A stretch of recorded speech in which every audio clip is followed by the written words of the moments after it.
मुझे ऐसा लगता है कि हमारे यहाँ ये ट्रेडिशन ही नहीं है रिकॉर्ड्स मेंटेन करने की। बाहर के देशों में तो बहुत है, हर चीज़ संभाल के रखी जाती है, उसकी डिटेल रखी जाती है। हमारे यहाँ कभी रही नहीं है ट्रेडिशन। और आप देखिए हमारी कितनी चीज़ें खो जाती हैं।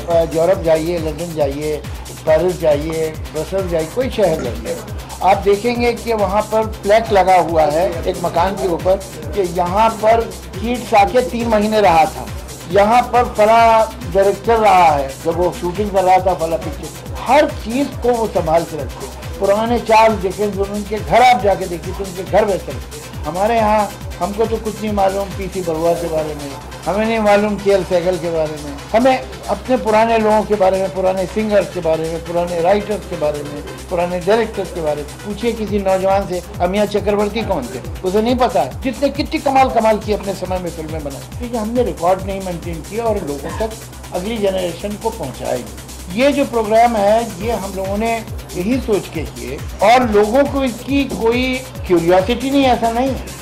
क्यूरियोसिटी नहीं होती तो जो हमारे पिछले साल जो हमने 13 प्रोग्राम किए थे पुराने लोगों पे, डायरेक्टर भी, राइटर भी, म्यूजिक डायरेक्टर भी, एक्टर भी, सब पे किए थे 13 प्रोग्राम, बेहद पॉपुलर थे। और उसके बाद उनका जो है वो DVD मिल रहा है।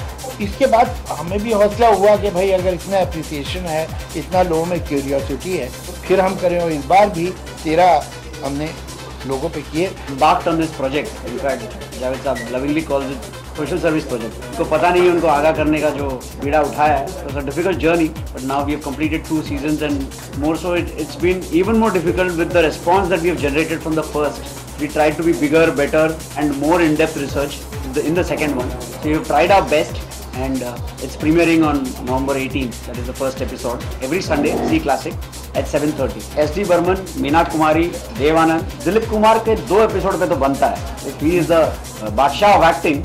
तो एज पर जावेद साहब सजेशन मटेरियल 4 एपिसोड का था पर हमने रिस्ट्रिक्ट किया 2 एपिसोड में.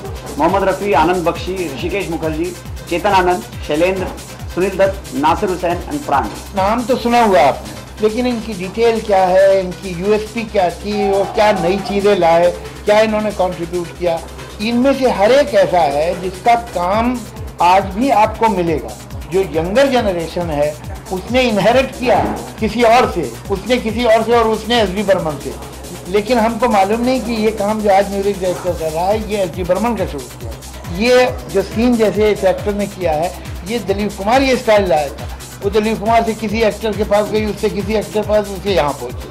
तो ये करने वाले को भी नहीं मालूम कि ये मैं कहाँ से सीख रहा हूँ, मेरा अल्टीमेट गुरु कौन है। ऐसे ही डायरेक्टर हैं, ऐसे ही नासिर हुसैन के बारे में लोगों को नहीं मालूम। ये पूरा जो शम्मी कपूर इमेज थी वो किस तरह से नासिर हुसैन ने बनाई। शम्मी कपूर बीच से मांग निकालते थे, उनके मूछें थी और शीरी फरहाद जैसी पिक्चरों में काम करते थे। उन्होंने उसको चेंज कर दिया, किस तरह से नए हीरो की इमेज बनाई। आज जो देवानंद की जो इमेज है या शम्मी कपूर की जो इमेज है उसे बनाने में इनका कितना हाथ है। और आज तक जो आप पिक्चर में हीरो दिखाई देते हैं उन पे इन इमेजेस की छाप है। तो किसी को ही नहीं मालूम कि ये नासिर हुसैन का किया हुआ है या ये S.D. बर्मन का किया हुआ है या ये दिलीप कुमार का इन्फ्लुएंस है। तो हम आप जो सवाल कर रहे थे वो यही है कि हमने बताया है कि जो पुराने लोग हैं उनका जो काम है, जो मास्टर्स हैं, उनका काम आज भी चल रहा है।